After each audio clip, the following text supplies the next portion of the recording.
The final three parts of March Madness, which we have yet to cover, are the Sweet 16, Elite 8, and Final Four, all of which have shown certain betting patterns over the past 5 years. When it comes to Sweet 16 action, there's no real aspects that stand out during this period, although wagering on the number one seed in this situation would have cost you a little bit of money along the way. That's because those teams have covered in just 7 of the 17 regional semifinal games they've played. The number 3 seed has held their own when facing the number 2, splitting 8 games in the regional semifinals. However, when they're in the position of being the higher seed, they've only been able to cover once in 4 tries. Moving on to the Elite 8, there are 2 areas that have been perfect marks during the 5-year span covered. One is a betting opportunity, and one is a fade option.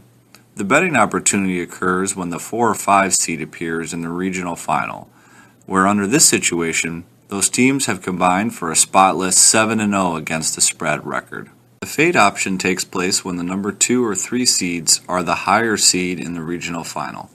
In 7 tries, neither team has been able to cover in that game, perhaps giving into the pressure of becoming the favorite. There is something of a silver lining for number 3, since they've been able to cover 3 of the 4 times they've faced the top seed in the final.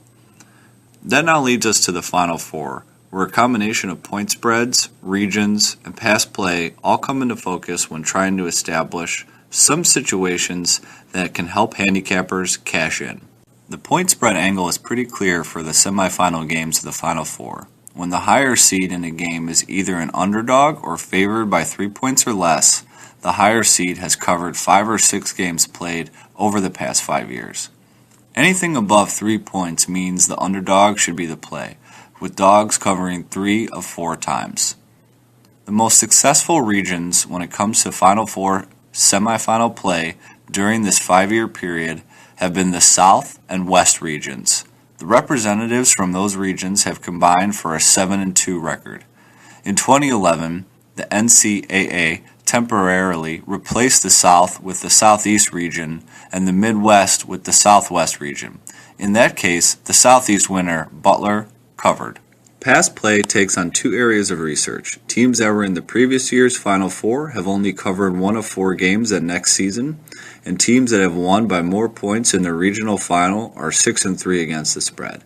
In the latter case, a 2010 game had each team coming into the game off a 7-point victory, with the higher seed, Butler once again, covering. That leaves the Final Four, which has limited information coming from its research.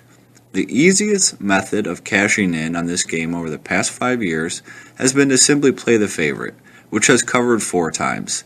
The lone loser came in 2010 when Duke nipped Butler by 2 as 7-point favorites. In each of the past 2 years, teams that have won but not covered in the semifinals have gone on to cover in the title game. Those 2 teams, of course, are Kentucky in 2012 and Louisville last season.